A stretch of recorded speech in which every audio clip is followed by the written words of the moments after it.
আমার প্রিয় ভক্তরা, খ্রিস্ট আমাদের সাথে থাকুন, প্রভুর কণ্ঠস্বর প্রশংসিত হোক। আমি অরুণ পিয়াস মাডকি। আপনাদের সকলকে উষ্ণ শুভেচ্ছা।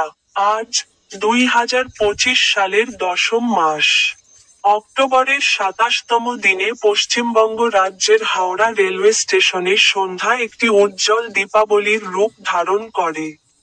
তিনি বাইবেলের তার একটি শ্লোক সম্পর্কে কথা বলেছেন, সেন্ট লুকের পবিত্র সুসমাচার, অধ্যায় 6, শ্লোক 27 এবং 28।